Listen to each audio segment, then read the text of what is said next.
Tonight on the program, we find out how the visa exemption for Chinese tourists could improve the economy, while also exploring the new trend among tourists in Thailand. Then we have a special interview with the chairman of the Thai Chamber of Commerce, Sanan Angubongun. And we find out why the world is nowhere near overcoming racism in the eyes of a Thai-American artist. Swadika, I'm Nad Bunag and welcome to This Week with Thai PBS World. Thailand's new Prime Minister Sethar Thavisin has placed much importance on improving tourism. After visiting Phuket and Phang Nga, as well as talking to airline operators, the new government has announced plans for visa exemptions for Chinese tourists. Even though the visa exemptions could boost tourist arrivals, there are still urgent issues that need to be addressed. The first week of October is known as the Golden Week, as it is a long holiday for Chinese people and also the start of the fourth quarter for Thailand's economy. The Thai government, under its new Prime Minister Sethar Thavisin, has introduced an initiative called the Visa-Free Policy, which would allow Chinese tourists to enter Thailand without a visa in hope of encouraging more arrivals. In fact, Chinese visitors have often complained about the complicated visa application process. คือในช่วงที่ยังไม่ปล่อยฟรีครับก็เหมือนประมาณว่าจะเป็นแค่บางกลุ่มที่สามารถเข้ามาเที่ยวในบ้านเราได้แล้วก็นักท่องเที่ยวจีนบางกลุ่มก็คือยังต้องรอวีซ่าอยู่มันยากสำหรับเขาเนาะแล้วซึ่งถ้ามีการปล่อยเนี่ยก็อาจจะมีนักท่องเที่ยวหลายๆกลุ่มคือสามารถเที่ยวได้หมดเลยไม่ว่าจะเป็นแบบมีตังค์บ้างก็เที่ยวได้เหมือนกันไม่ต้องเครียดเรื่องวีซ่าด้วย According to the Ministry of Tourism and Sports, only 2.2 million Chinese visitors arrived during the first 8 months of this year, falling far short of its initial target of 5 to 7 million. Therefore, Thai tourism authorities have welcomed the visa exemption initiative, which will hopefully encourage more Chinese people to come to Thailand. Sithiwat Chiwaratanapon, the president of the Association of Thai Travel Agents, acknowledges that the new government is giving priority to improving Thai tourism. He still believes, however, that more work needs to be done to reach the target. ก็อยากจะให้ตามเป้าที่วางไว้เดิมทีเนี่ยทางททที่วางไว้อยู่ที่5 ล้านคนนะครับภายในปีนี้นะครับแต่จริงๆแล้วเนี่ยมาถึงเดือนสิงหาไปแล้วนั้นเนี่ยนักท่องเที่ยวจีนเข้ามาต่อครั้งนะอยู่ที่2 ล้านเศษครั้งเท่านั้นเองเหลืออีกประมาณ4 เดือนเพิ่มอีกถ้า3 ล้านคนผมคิดว่าก็น่าจะต้องออกแรงนะครับจ้องกระตุ้นวิธีกระตุ้นให้ตามเป้าให้ได้แต่ภาพรวมนักท่องเที่ยวเนี่ยคือเคยวางไว้อยู่ที่25 ล้านคนนะฮะ25 ล้านคนของทั้งปีนะฮะก็น่าจะตามเป้าได้แหละครับเพราะตอนนี้ก็17-18 ล้านคนไปแล้วนะครับ The biggest concern for foreign tourists has always been public safety. Chinese tourists in particular have been troubled by news reports and disinformation about criminal gangs preying on Chinese nationals. Such disinformation has been rampant on Chinese social media, causing alarm among potential visitors to Thailand. Therefore, Sithiwat urges the new government to communicate with potential tourists to clarify the situation and promote the more positive sides of the country and inform them that Thailand is still safe and tourist-friendly. ก็อยากจะแก้กันที่มีข่าวในโซเชียลของเขาที่ออกมาบ่อยๆเกี่ยวกับเรียกว่าเชิงลบนะภาพลบที่ออกจากโซเชียลของเขาเรื่องบางราวก็จะเกิดที่เพื่อนบ้านของเราก็จะเหมารวมประเทศไทยอยู่ในนั้นด้วยจริงๆแล้วเนี่ยประเทศไทยไม่ใช่รูปแบบอย่างนี้ที่จีนเขาออกข่าวไว้ก็ทำให้คนจีนเนี่ยหดหู่เหมือนกันคือว่าประเทศไทยทำไมไม่ปลอดภัยเร็วเลยนะคนจีนก็อาจจะไม่อยากมาเลยเพราะฉะนั้นในส่วนนี้เนี่ยผมคิดว่านายกรัฐมนตรีเนี่ยจำเป็นต้องไปสื่อสารนะฮะทำความเข้าใจให้ทางคนจีนนักท่องเที่ยวจีน ให้เข้าใจให้ถูกต้องนะครับ Even though many authorities hope that more Chinese tourists will come to Thailand under this initiative, the details of the visa exemption are yet to be revealed. Some experts have also warned of a possible revival of the so-called $0 tour, which caused considerable damage to Thai tourism. There are also concerns about the spread of what is known as Chinese gray business, which involves Chinese people posing as businessmen or investors, but engaging in illegal activities here in Thailand. The $0 tour term is used to refer to schemes by Chinese tour operators offering cheap tour packages only for their victims to end up being ripped off while visiting Thailand. Nad Bunag and Warisara Sahan reporting for Thai PBS World. And Thailand's tourism sector has been recovering post-pandemic and has seen a lot of new trends in popular tourist attractions. At the same time, Chinese tourists have changed the way they travel. Let's find out more with Thoranin Thepwong.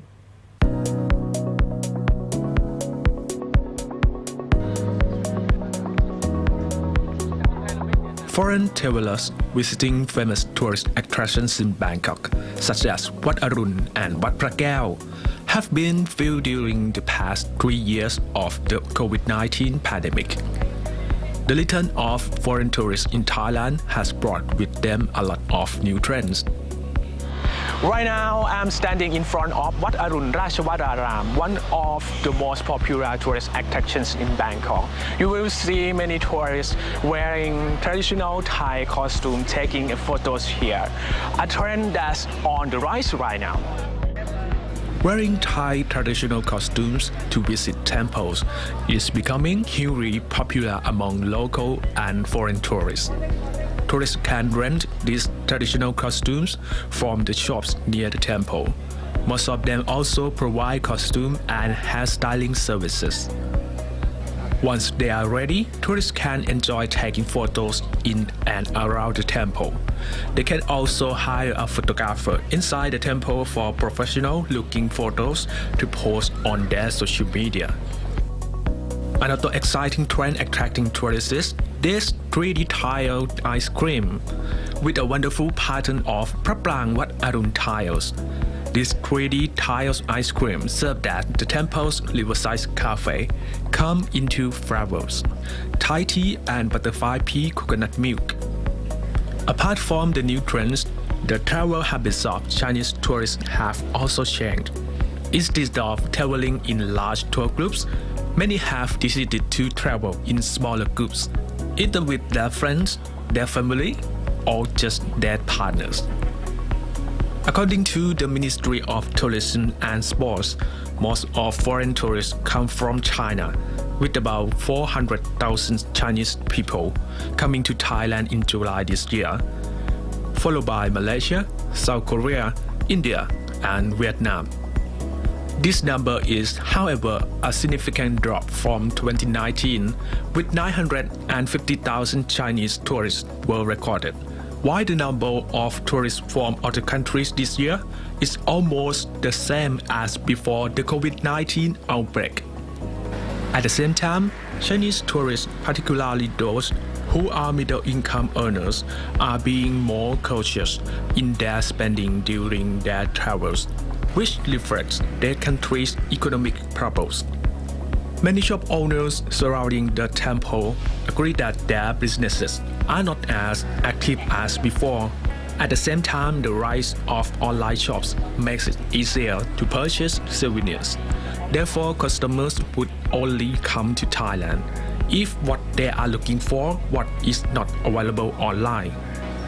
The current situation can serve as a warning for Thai local businesses to adapt and keep up with the customers' changing travel habits.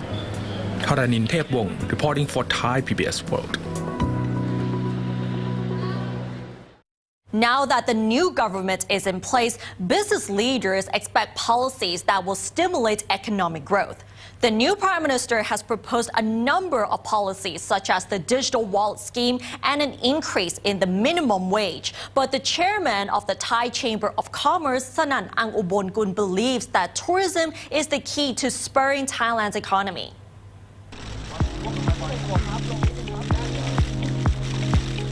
As Thailand's new cabinet was sworn in this week, imminent economic challenges should be tackled by Prime Minister Srettha Singh swiftly. Thai, as the ruling party, has proposed several initiatives, including the digital wallet scheme to distribute 10,000 baht to all citizens over 16. But Thai business leaders expect to see more economic relief measures in the first 100 days of the new administration.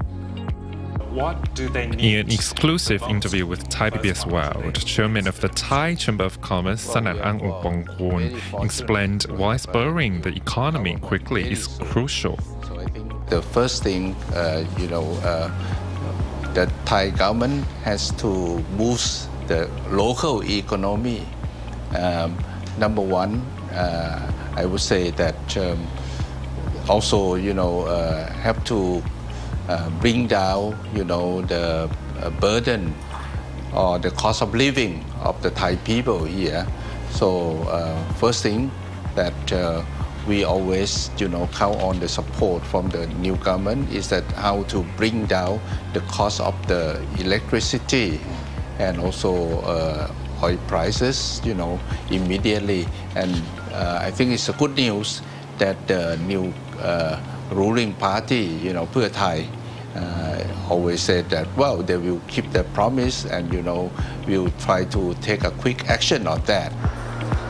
The tourism sector is a key driver of the Thai economy. According to Sanan, streamlining the visa process is vital to attracting more tourists to Thailand, especially from China. To boost the economy, I think immediately we have to, get the tourists to come into, to visit to Thailand. And especially this year, we target to have about 28 to 30 million. And well, with that, we set a target of 5 million from China.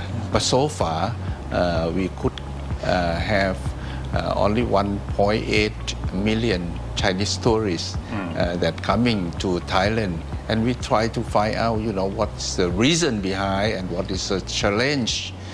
I think the area that we have to to facilitate the visit or traveling, of the Chinese tourists to Thailand is that the e-visa, very inconvenient and it takes a lot of time as well. And then they also cannot get enough flight, to fly in. 据泰国警方透露，每天 Online disinformation has played a part in deterring Chinese tourists from visiting Thailand. Video clips posted on the popular video sharing app TikTok by some Chinese people depict Thailand as a dangerous country. They claim that Chinese nationals have been targets of kidnapping for ransom or for their internal organs. Another unforeseen, problem in the area that there's a rumor that Thailand is an unsafety destination for the Chinese tourists as well. So we have addressed this, to Prime Minister Srettha, that we have to fix this problem immediately, and if possible, from I think the high season will be in October to February or whatsoever. So could it be a kind of a visa exemption for the Chinese tourists to come to Thailand? Sanan was among a group of Thailand's prominent business leaders who met with the newly appointed Prime Minister to exchange views on a wide range of issues. Sanan said environmental impacts on the economy were also discussed. Sanan suggested the new government should give priority to implementing measures to deal with potential water shortages, which could hit both the agricultural and industrial sectors. We talking about the shortage of water because El Nino, that we how to deal with it, and especially one of our friends from WHA mentioned that if without any preventive measure, there will be a shortage of water in the eastern seaboard or in the EC area next year. So this is a very, very serious. So I think for the present government should, try to, take this opportunity that the budget, that already set from the last government, in the pipeline, that we should try to, boost, and inject this kind of budget, to spend on, preparing the water reservoir or the infrastructure. Sanan stressed that the private sector doesn't object to the policy of Pheu Thai to raise the minimum wage. He suggested, however, that the minimum wage increase should be compatible with the level of economic growth.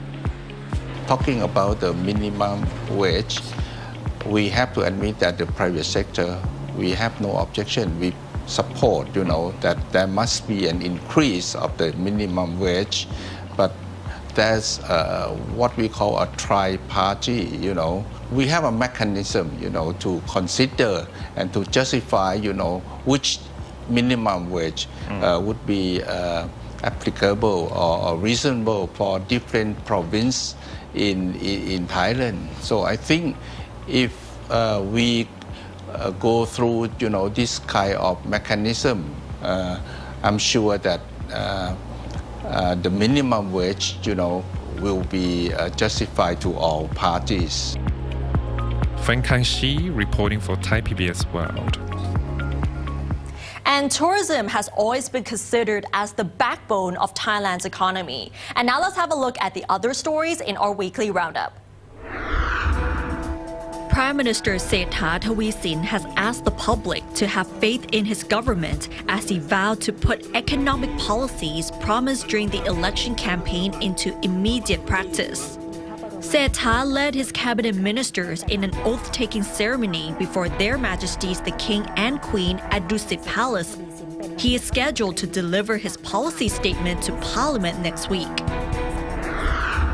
A man suspected of fatally shooting a highway police officer and injuring another in Nakhon Pathom on Wednesday was shot and killed by police in Kanchanaburi province on Friday morning.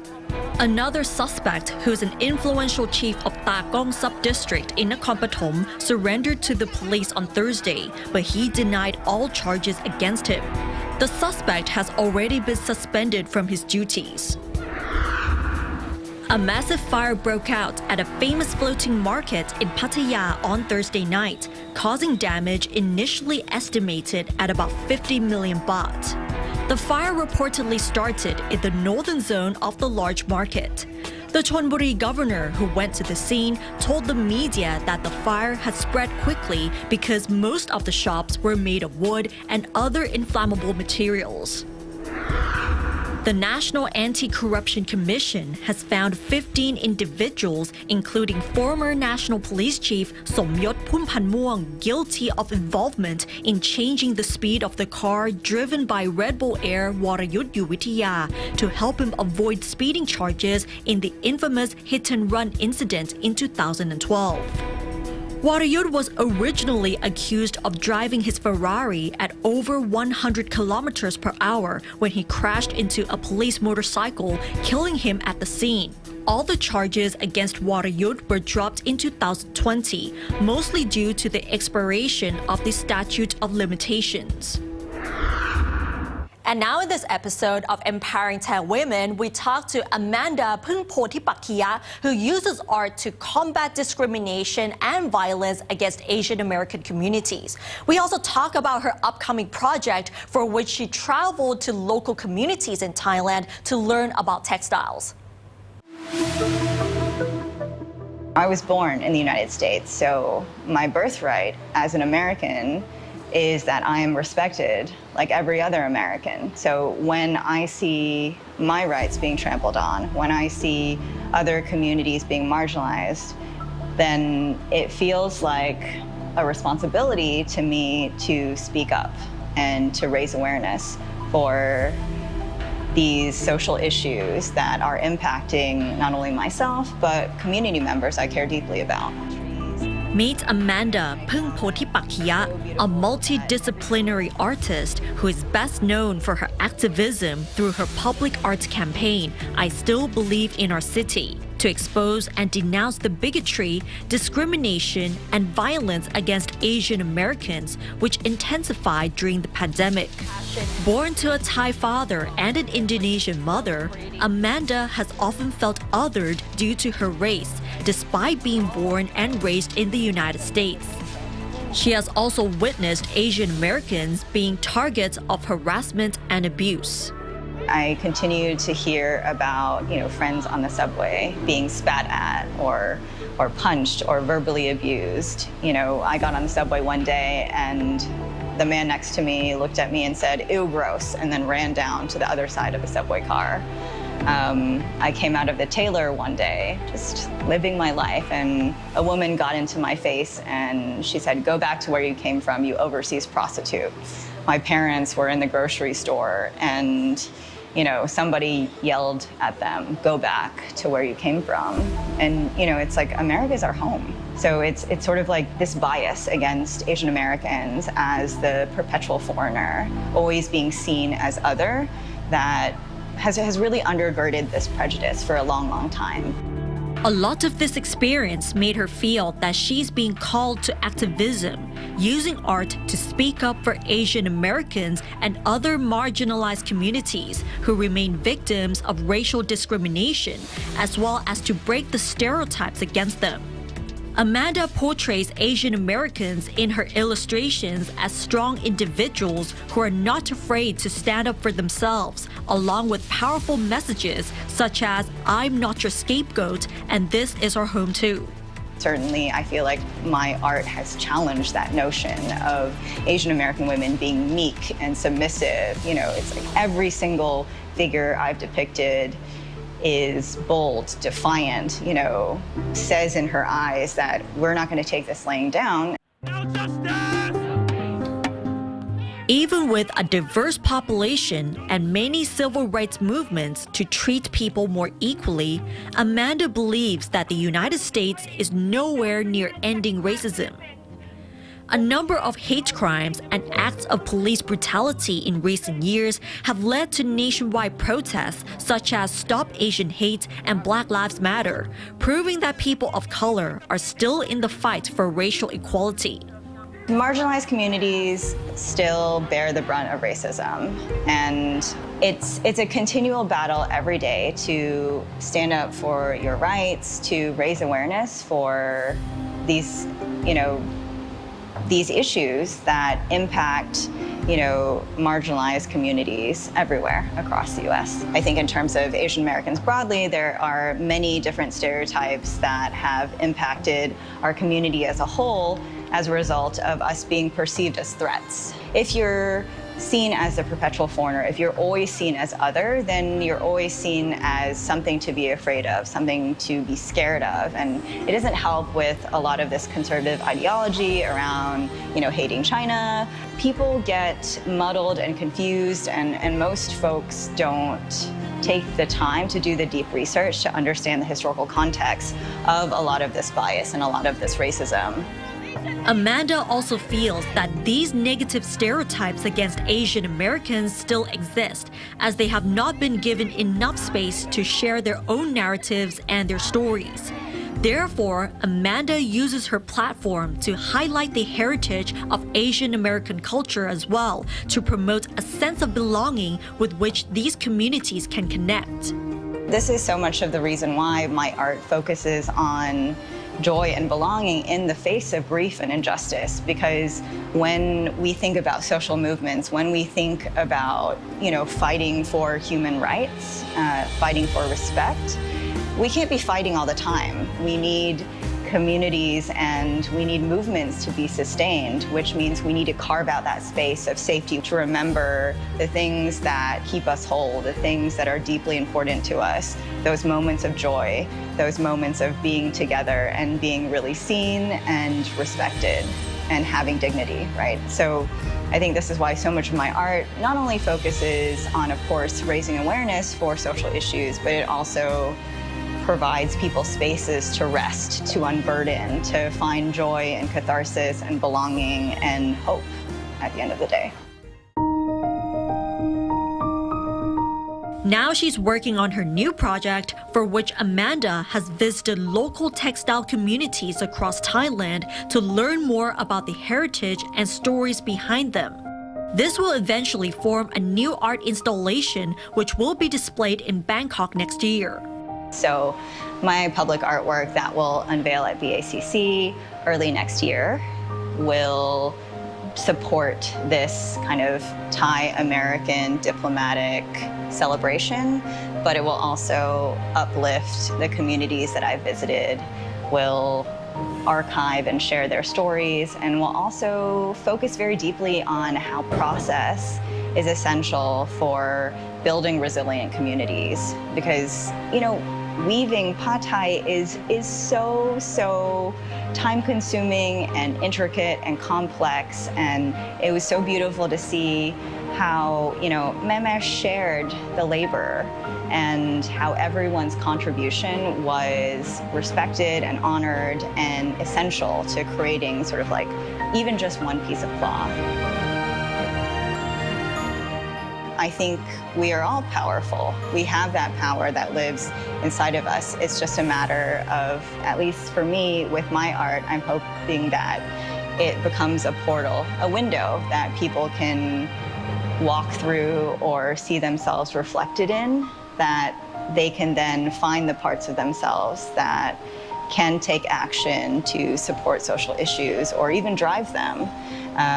And also take action to build more connection and community in their lives. And her new project is expected to be unveiled in January 2024. And that wraps up tonight's edition of This Week with Thai PBS World. Join us every Friday at 10:30 p.m. only on Thai PBS. And don't forget to follow us on social media and our website, thaipbsworld.com, for all the latest updates about Thailand as well as analyses. Thanks for watching, and we'll see you next week. สวัสดีค่ะ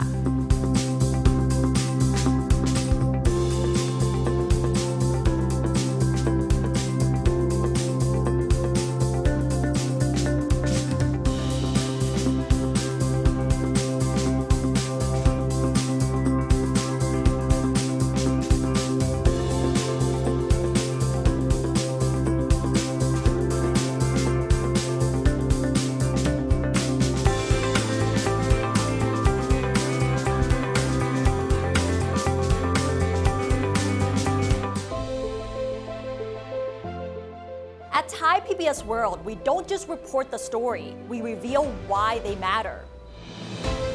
There's much more to Thailand than just tourism and politics. We actually cover a wide range of topics, whether it's sustainability, gender diversity, inequality, social welfare, arts and culture, and even people's livelihoods. No matter how controversial or how small it may seem, if it matters, we report it.